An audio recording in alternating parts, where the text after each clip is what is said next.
Alister, the choice of going double-handed, what's the idea behind it?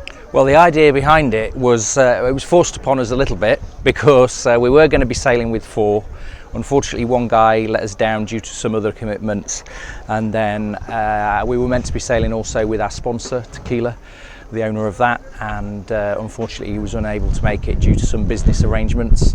So it's just left down to Brian and myself, which, you know, isn't a problem because obviously it'll be good training anyway because we're going to be doing the TJV later on in the year.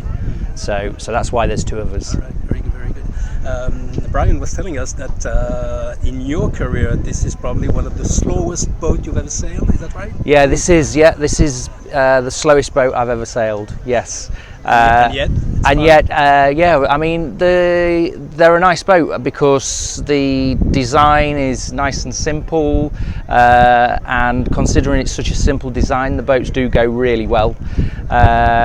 And it's a fleet where there's a lot of competition, and there's not many other offshore racing that you can do where you can get such an entry of boats. You know, you do the TJV and there's up to 50 boats racing. You know, how many other boats, you know, or offshore events you get that is minimal. That's right. Going back to Europe, that's the kind of a course that you've done before, from west to east? Yeah, well, actually we've got a record from Bermuda to the Lizard in Plymouth. We did that in 4 days, which was in the Mod 70 with Argo. So obviously I've done it on faster boats, but obviously this one will be quite a bit slower. Brian is quite an experienced sailor. I guess there's a lot to learn from him. And what kind of a teammate is he with you on board? Well, Brian and me work quite well together because obviously he's got a huge amount of experience offshore.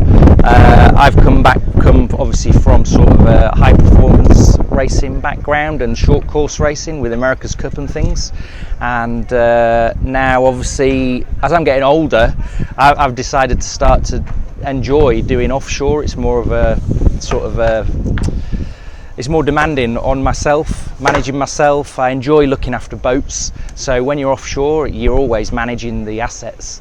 And sailing with Brian, obviously Brian's great at the navigation, and obviously with the tactics and all of sort of the instrument sides of things, and then obviously I'm quite good obviously with maintaining the boat, and Brian and me just get along really well. We never have a crossword to say against each other, and you know, we really enjoy sailing with each other. Right. How are you going to use your last day in sunny Caribbean?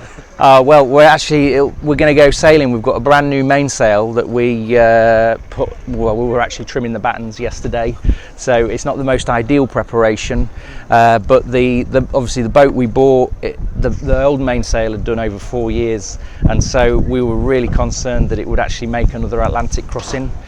So unfortunately, despite us not having an untested main, it is new, but I think that it won't rip in half like the potential could do with the other one. So and at least we're going to learn the new shape of this mainsail on this, see whether we like it, and it will benefit us for going forward. You familiar with the Azores, with Horta?